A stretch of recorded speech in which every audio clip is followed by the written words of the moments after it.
G'day footy fans and welcome to Boothy's AFL Fantasy Podcast. Today I'm looking at my Boothy's Ball Gatherers performance in round 3 and what I'm doing in round 4.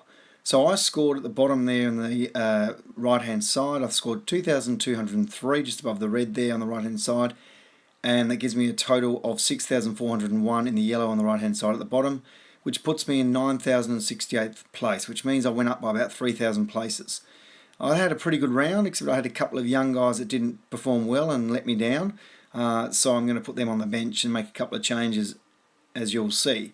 Now, the leader at the moment in the red on the right-hand side is on 6,913, which is ridiculous. He's averaging 2,300, which is amazing. There's been a lot of big scorers from some of the older guys like Watsons and Murphys, and some big scores from Adams and captains like Dangerfield or Tom Mitchell.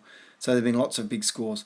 And the 99th position person is on 6,703, which is 200 less than the leader, and you get a hat finishing the top 100 at the end of the year. So I'm about 300 points behind the top 100, which is not ridiculous, but I'm going to have a very good round again. So the two trades I would make are I would get rid of Simpson in defence. Why? Because I can pick up a Newman who's averaging 85 there in the orange. So I'm going to get rid of Simpson, who was priced at 601 before this week. I think he went down a bit, maybe 585 when I got rid of him, and pick up Newman because they're scoring about the same. Simpson obviously will score more than Newman, but it means I get a lot of cash left in reserve. Newman cost me 223, so I saved about 350. So then what I did is I went to my forward line and got rid of Eddie, who's actually been dropped, I found out today, from Port Adelaide for this week, playing at Port Adelaide Magpies tomorrow night. So Eddie I got rid of and picked up Neil Bullen, who's averaging 104. And I've still got at the top there in the blue, in the middle, $179,000 in the bank ready for next week. So I can get rid of a cheap guy or someone who's injured who's not that expensive for a decent costing player. So I say that again, I'm getting rid of Simpson for Newman and Eddie for Neil Bullen with $179,000 in the bank. It's a risk I'm prepared to take. So my defence, then, the other thing I'm doing is I'm taking Lloyd out of defence because my defence is too strong. Taking Lloyd out of defence and putting McGrath, who's in my midfield, into defence. So on the left-hand side, what I had last week turns into the right-hand side. So now, after that move, I'm going to have Adams in D1 still, averaging 129 on the left. Johannesson, the second column there, will be in D2, up instead of Simpson. D3 becomes Zach Jones, who's up from D5. Hampton comes up from D6 into D4. Otten, who will be playing on the back of Jenkins and McGovern both being out for the Crows, who played another forward role and got 74 last week.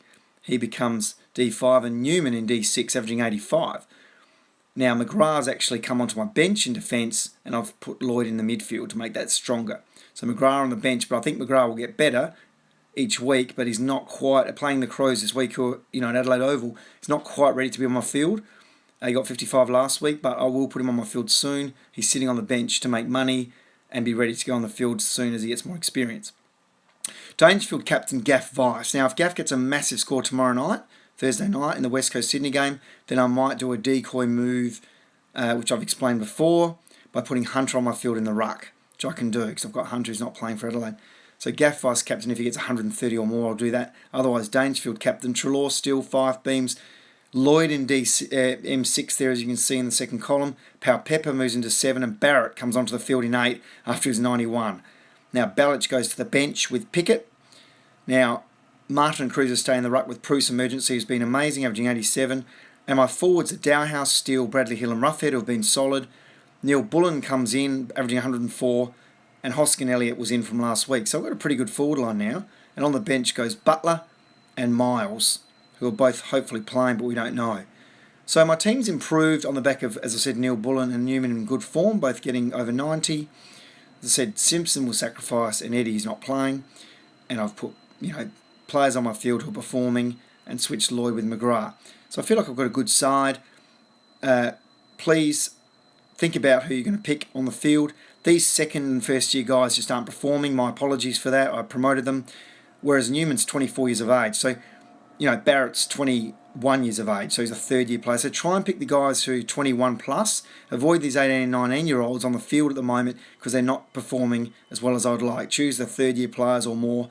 So the Newmans and the Barretts and even the Butlers are third-year players, so get them on board. Good luck, guys. Hope you enjoy, and good luck for this week. Bye for now.